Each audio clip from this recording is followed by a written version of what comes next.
All right, Psalm 147, verse 4. He telleth the number of the stars, he calleth them all by their names. Verse 5.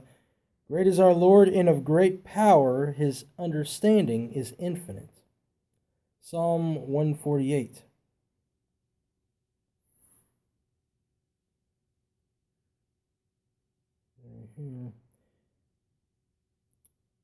Verse 4. Praise him, ye heavens of heavens, and ye waters be above the heavens. May God bless the reading of his world. It's a bad day. May God bless the reading of his word. Bible's back. All right, today we are on New Year's Cosmology Hypothesis. Or we'll say class. Class number 9. Limited space. All right, this is kind of a follow-up to class number 8. Obviously, it's a follow class number 8, but anyway, just kind of wrapping up this idea that we're now kind of putting some definition to the universe.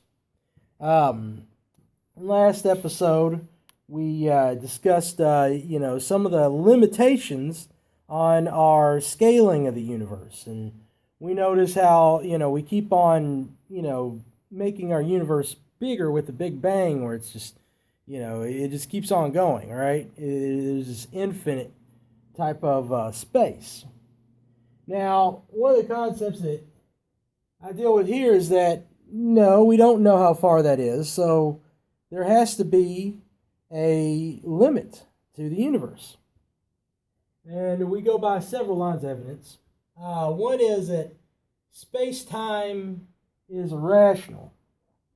Now, one of the things is that when we start talking about space and time, and we know in the relativistic system, time is different in different places. I mean, ultimately, you get, different sciences, different natures, once you start kind of messing with that idea of time. And when we start dealing with the idea of space, and we'll go over this a lot more when we deal with the episode of the Earth's place in the universe and geocentricity and those ideas. But how do you know movement? You know movement according to a thing that is stationary. Okay? In other words, you see my hands moving, okay? But is it me that's moving, or is it the earth beneath me that's going back and forth? You see, it's all relative to what is stationary, what is still. If you have something that's still, then you can start to argue about that. But with the Copernican principle, you have this idea that there is no center to the universe. And then you get this idea that there is no movement. Now you can record the movements, but you can't really place where things are at. Well, basically, when we start to deal with space and time, it doesn't make a whole lot of sense at this point. But there was a guy named Gerardus Bell. He's an astronomer who talked about ancient cosmologies, and ancient cosmologies assume something that we don't ever assume. And that is that instead of the universe being open to, like, there's the universe and then there's absolute nothingness of whatever nothing is. Instead of nothingness, that you have the plenum. Let's see that. P-L-E-N-U-M. The plenum is the idea of, instead of the infinitely negative, you have the infinitely positive. Instead of the outside of our universe as nothing, the outside of our universe as everything. If there is a everything outside of our universe, then it cannot expand. The universal expansion would be impossible. Why do we know that the universe is competing with absolute nothingness? The other thing is that when we're starting to measure these things, the stars don't have a blur. We are giving these, measurements of space, and we're putting them so far away, but the farther they go away, there's no blur to it. We talk about the redshift, but there's no blur. When you are driving down the street and you see a sign far away, things get blurry, don't they? If you make it, a mile away, you're not going to be able to read the sign. It's blurry. The light, just blurs out. It fizzes out. So how do we know that these stars are actually far away at all? Now, on top of that, this idea of expansion. Not only what is making the expansion, but how can the expansion happen? There's got to be a limit. There are dimensions. If it's really expanding, then wouldn't there be less of it? So, everything would fade away. But going back to it, we measure these things by redshift. And the redshift is something that we've seen in distant objects, and we assume that what's happening is that the light is acting like sound. And with the sound, you have that Doppler effect.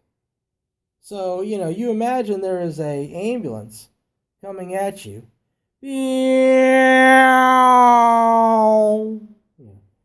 And so you say, okay, well, if it's going away from me, it's getting smaller. And if it is coming towards me, it's getting brighter. So you have the red shift and the blue shift. But one thing that you might not know is that in interpreting red shift, there's been about 60 to 70 different theories. And yet, the mainstream, and I mean undergraduate college, you don't hear much. I didn't hear very much about alternative redshift theories. So instead of 50, 60, 70 alternatives, you're only taught one. Now, over here, we're looking at, I believe this is a galaxy, N.G.C. 7603. Okay? This is my little illustration of N.G.C. 7603. Now, this galaxy had a redshift, and over here you have a bright quasar. Okay? This bright quasar is shining, and as you can see, there's a little bit of film right here connecting the quasar to the galaxy. But this quasar was redshifted to be 30 million light years farther away. So then this is not supposed to be connected, but it clearly is. You see, redshift is measured against what? I mean, once you go past stellar parallax, it's not measured against anything. It's just a take my word for it type of deal. And I talked about in the last episode how there's a contradiction upon our first measurement star, which is Polaris. But we assume the redshift gives us space. Well, I'm not assuming anymore. So, what would it be that is causing this red shift? Right now, obviously, if we're talking about all these different explanations and we got a whole big universe to look at, I'm not going to say that my explanation, which is actually, I'm just borrowing from another, but this is not, I'm not necessarily saying that there aren't other issues with other effects, so don't get me wrong there. But something else to notice about our universe, which also gives us this idea that it's not just expanding everywhere, but that it's limited, is the fact that the universe is indeed spinning. Now, let's say we have the Milky Way here. Now, I've got the Milky Way kind of hazy because I don't have a picture of it, and neither do they. Okay, they usually assume it's just a galaxy like these others. But as they've looked at all these galaxies in every direction, they notice that they're all spinning counterclockwise. And as they started to notice that they're spinning counterclockwise, they did a measurement. And if you take the North Pole of the Milky Way, all of these galaxies are then spinning counterclockwise around the Milky Way galaxy. So our universe is spinning. They do know that. They know that the universe is spinning. Now, we talk about the redshift, we talk about the blue shift. Why not think in terms of temperature?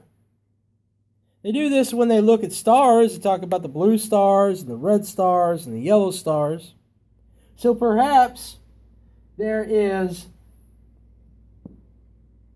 a temperature issue when it comes to the spinning of the universe. Now, this effect has already been proposed. I don't know what their cosmology was, but they proposed something called the Unruh effect, UN-RUH. So the Unruh effect would basically be that all these particles are being heated.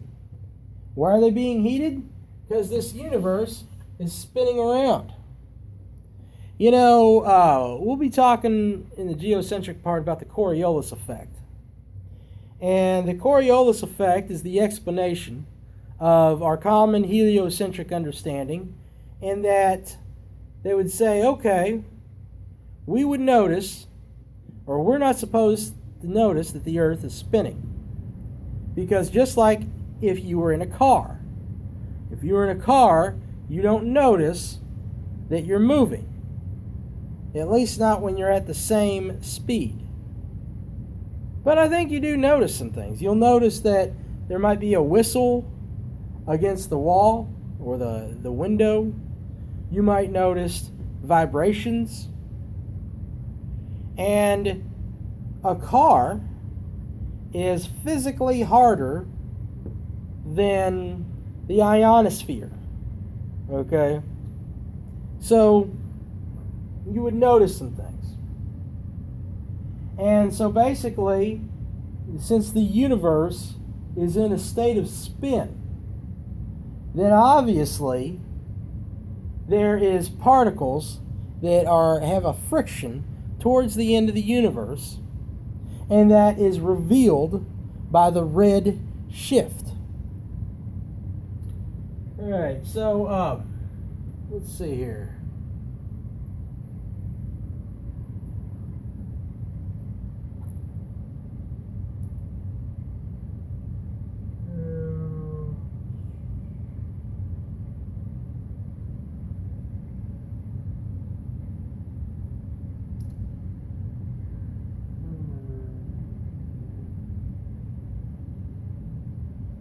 Alright, so we have a spinning universe. We don't have any glare. The expansion, the galaxies are the things that we are saying are expanding. But the galaxies remain the same. And by the way, they spin much faster than they ought to, which is why they came up with the theory of dark matter. Dark matter basically is set here to explain why these galaxies don't fly apart. And so they claim that there's dark matter permeating everything. Now, how much of dark matter have they found? Goose egg. They have yet to find any dark matter whether it be by spectroscopy, whether it be by the particle colliders, nothing. And without these,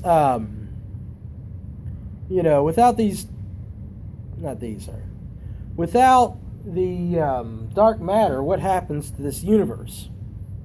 Well, for one thing, there's a whole lot of energy that's unaccounted for. And for the second thing, you have a place in the universe. Milky Way has to be around the center of the universe because the whole universe is revolving around the Milky Way. So now we start getting towards that idea of geocentricity. And also, where do we do with the energy? Well, there's some guys who've developed an idea called the electric universe.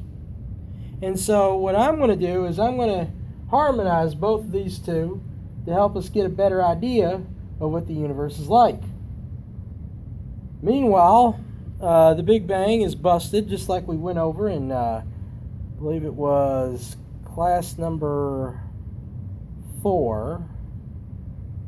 So, if not 3 or 4, But basically, when we get to that point, we'll see that we have an energetic universe that is moving around us. And that's going to set the stage for a past that is not billions of years old, but is catastrophic. Okay? And that'll lead up to the scenario of what we call the fall of Lucifer. And the fall of Lucifer will lead up to the Great Flood of Noah. So we will get to all that and catch you all later here on New Year's Cosmology class.